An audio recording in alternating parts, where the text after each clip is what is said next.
On February 7, 2022, 22-year-old Katrina Rose Mendoza hurried her 5-year-old daughter, Mercedes Lozoya, to Southwest General Hospital in San Antonio, Texas. Despite doctors' efforts to revive the unresponsive child, it was tragically too late. Mercedes was declared deceased shortly after reaching the hospital. The medical team, noticing suspicious injuries on her body, alerted the authorities as per their protocol. Officers from the San Antonio Police Department arrived at the scene and uncovered a harrowing truth.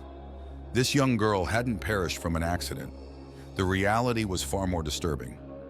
Mercedes bore the signs of a violent struggle, patches of hair missing as if ripped out, and her body covered in a tapestry of bruises, scratches, and cuts. Swelling marred every exposed inch of her skin. Her hands, too, were marked by wounds that suggested a desperate attempt to shield herself. Her legs and feet were severely bruised, with several toenails reportedly missing. Upon closer inspection of Mercedes' injuries, officers noticed something unusual. Some bruises had distinct patterns, often indicative of injuries caused by belts or similar objects. In the official autopsy, the Bexar County Medical Examiner's Office observed blatant signs of severe abuse and torment inflicted on Mercedes. The sheer multitude of injuries on the 5-year-old left the medical examiner unable to pinpoint a definitive cause of death, necessitating further investigation to determine the exact cause and manner of her demise. Given that Mercedes clearly hadn't caused these injuries on her own, the police focused on the most probable suspects: her mother, Katrina Mendoza, and her 25-year-old boyfriend, Jose Angel Ruiz. During an investigative interview, Katrina revealed that she, Mercedes, and her 6-year-old daughter had recently moved in with Jose. Since their stay, her boyfriend had subjected Mercedes to unimaginable acts of torture and abuse. Rumor has it that Katrina sought Jose's help in disciplining her daughter. But what followed was far from discipline. It was a horror story. Katrina claims she saw Jose force dog feces into her daughter's mouth while yelling, and similarly, a urine-soaked sock. She told the police Jose yanked the sock from Mercedes' mouth with such force that it tore out 2 of her teeth. And it didn't stop there. Jose reportedly struck the little girl with closed fists, adorned with multiple rings. Occasionally, he struck her with a belt. In the weeks leading up to her death, she was made to stand motionless while holding heavy objects. A grueling ordeal allegedly recorded on a video call. According to Katrina, Mercedes was in tears. When questioned, Jose attempted to shift all blame onto Katrina, insisting he only occasionally spanked Mercedes and made her stand in the corner, denying the more severe accusations. He even accused Mercedes' 6-year-old sister of ripping out her own hair. Police noted that Jose seemed to be deflecting blame onto Katrina and the young sister, but Mercedes' sister's account supported her mother's story. On February 10, 2022, Katrina Mendoza and Jose Ruiz were apprehended and incarcerated in Bexar County Jail, facing charges for inflicting severe injuries on a child, classified as a felony. Fortunately, Mercedes' 6-year-old sister was taken out of the home and entrusted to Child Protective Services. Whether she endured the same nightmares as her younger sister remains unknown. After Mercedes passed away, her paternal relatives shared memories of the young girl with an enormous, loving heart. Her great-aunt, Emily Lozoya, fondly recalled, "Very sweet. She loved God. She loved going to church. She loved school. She loved her sissy." Relatives recount that Child Protective Services reached out to them on Wednesday, February 9th, bearing grim news. Emily, her aunt, shared the details. "It's sad to say, but we automatically knew it was something with Mercedes. Her mother had a lot of anger towards Mercedes.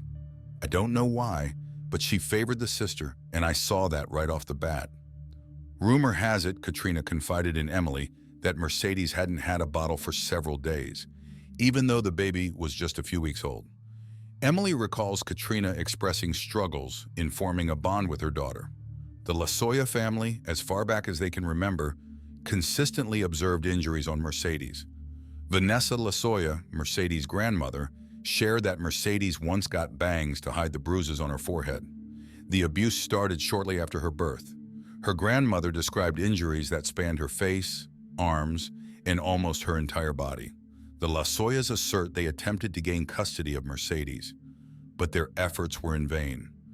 CPS dismissed their concerns, even though there was clear evidence of Mercedes being at risk. Allegedly, her biological father last saw his daughters in October 2021, and Katrina had since prevented any contact. Grandmother Vanessa claims her son was uninvolved in the tragedy that befell her granddaughter. She continued to explain, "Katrina called me and explained to me what happened, and she said, 'Please forgive me, Vanessa. I am so sorry.' I told her, 'I am not the one you need to ask for forgiveness. You need to get on your knees and you need to ask God to forgive you because I can't do it.'" She had other relationships prior to this, and they would only abuse Mercedes. As relayed by Mercedes' older cousin, Crystal Trinidad, "When we found out, we were like, who in their right mind could do that to a child? As a mother, you fight for your kids, you protect them. She failed her, just like CPS failed her."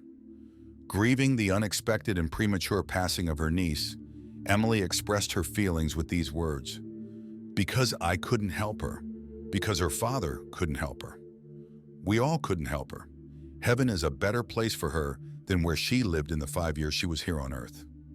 On the night of February 10th, coinciding with the arrests of Katrina and Jose, the Lozoya family gathered for a candlelight vigil to honor Mercedes, yearning for justice to be served.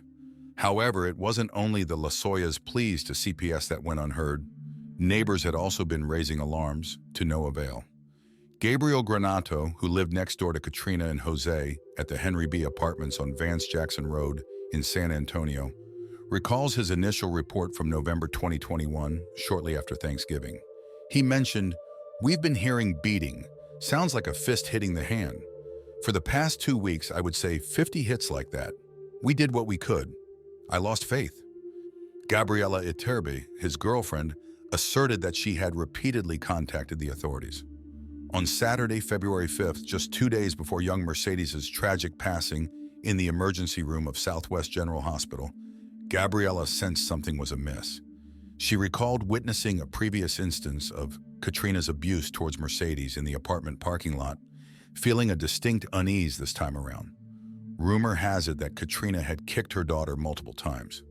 Despite numerous calls to the San Antonio Police Department, Mercedes was never taken out of the home.